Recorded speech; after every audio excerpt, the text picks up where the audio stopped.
रोहन बागवे। संविधान वार्ता में आपका स्वागत है। नवी मुंबई के सानपाड़ा एरिया में एक होटल व्यवसायी के ज़रिए काफ़ी लोगों को फंसाने की कंप्लेंट्स आ रही थी, उसके बारे में आज हम लोग बात करेंगे। मेरे साथ है मानस। बताइए किस तरह से आपको फंसाया गया है। इसके पहले सभी को मैं संविधान वार्ता का शुक्रिया अदा करना चाहूँगा। उनके माध्यम से आज हमारी आवाज़ का बोलने का मौका मिला है। ये करीबन 1 साल पहले की बात है, जब लॉकडाउन के पीरियड में लोगों के पास काम नहीं थे। हम लोग होटल इंडस्ट्री से बिलोंग करते हैं। उसके बाद क्या हुआ कि हमको मालूम पड़ा कि सेफरन स्पाइस किचन जो एक क्लाउड किचन चला था लॉकडाउन में, और हम उधर आके काम के लिए जुड़ने के बाद उधर काफ़ी स्टाफ काम करने लगे। पर वहाँ का जो ओनर है अमित मोहिले जी, जो स्टार्टिंग से डे 1 से उनका इतनी लाइबिलिटी है, लोगों से इतना उन्होंने फ्रॉड किया है, ना स्टाफ को पेमेंट देना, ना सप्लायर को पेमेंट देना, लोगों को एक दूसरे से लड़ाना, झगड़े करना, पैसे के कोई हिसाब नहीं। स्टाफ चिल्ला चिल्ला के थक गया है, कभी आज तक स्टाफ का हिसाब दिया नहीं है, कभी स्टाफ को कोई पगार दिया नहीं है। हम लोग इसके विषय में आज सभी इधर मौजूद है। हम यहाँ डीसीपी कार्यालय और सानपाड़ा पुलिस स्टेशन में भी गए थे। सानपाड़ा पुलिस स्टेशन से अपने को कोई सहयोग मिला नहीं खास। उन्होंने बोला कि आप आगे की तरफ रुख कीजिए।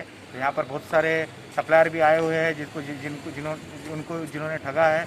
ऐसे बहुत सारे हमारे इन्वेस्टर है, जो इन्वेस्टर से लोग उन्होंने होटल के नाम पे पैसे लिए हैं, ना ही उनके नाम पे कोई एग्रीमेंट किया है, ना ही उनके साथ कोई काम किया है, सिर्फ पैसा हिटने का काम किया है। ऐसे विश्व महामारी के बीच में जहाँ लोगों को जनजीवन की सहायता नहीं है, खाने पीने की व्यवस्था ही नहीं है, चीज़ें नहीं है, ऐसे वक्त में लोग इस तरीके से फ्रॉड करता है। ऐसा अमित मोहिले जो करोड़ों के बंगले में रहता है, करोड़पति अरबपति है, इसको कोई एक रुपये की कोई चीज़ की कीमत नहीं मालूम है। और आज हम गरीब लोगों का वो परेशानी इसको दिखता नहीं। आज गरीब लोगों का पैसा खा के बैठा है। हम लोग का जीना दुश्वार हो गया है। हमारे छोटे छोटे बच्चे, दूध पीने को पैसा नहीं है, घर का भाड़ा देने का पैसा नहीं है। हमारी ऐसी हालत हो गई है। हमारे एक मित्र है जो हमारे साथ काम करते थे, उनके तो पिताजी गुजर गए, तो बोल बोल के थक गए कि हमारे को पैसा दो और पिताजी का उपचार करना है। उसको भी पैसे ना दिया गया, उसके आखिरकार उसके पिताजी का इंतकाल हो गया है।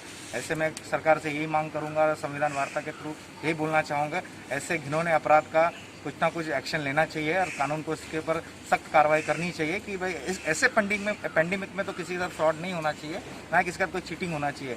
इसके ऊपर एक्शन लेना चाहिए। धन्यवाद। यहाँ पे हमारे साथ सैफरॉन स्पाइस किचन में जो काम करते थे, जो कुक का काम करते थे, वो शेफ़ भी यहाँ पे मौजूद है। उनका नाम है माया शेफ़। माया शेफ़, आप थोड़ा आगे आइए, बताइए क्या हुआ था आपके साथ।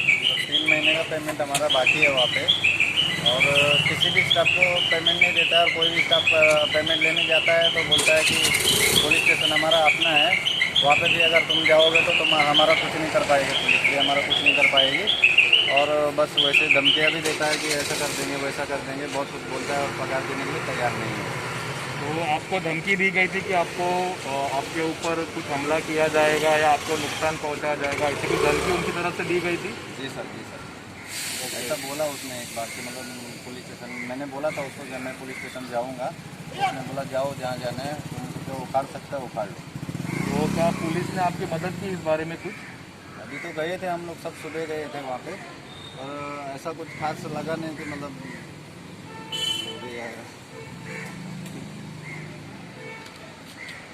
ये हमारे दूसरे स्टाफ है जिनका नाम कार्तिक है। हाल ही में इनके पिताजी स्वर्गवास हो गए। इन्होंने अपने पिताजी के उपचार के लिए काफ़ी बार अमित मोहिले से गुहार लगाई कि मेरी मेहनत का कमाई मुझे दे दिया जाए, मुझे मेरे पिताजी का उपचार करना है, पर उनको पैसा ना दिया गया। इसके वजह से उनके पिताजी का आज स्वर्गवास हो चुका है।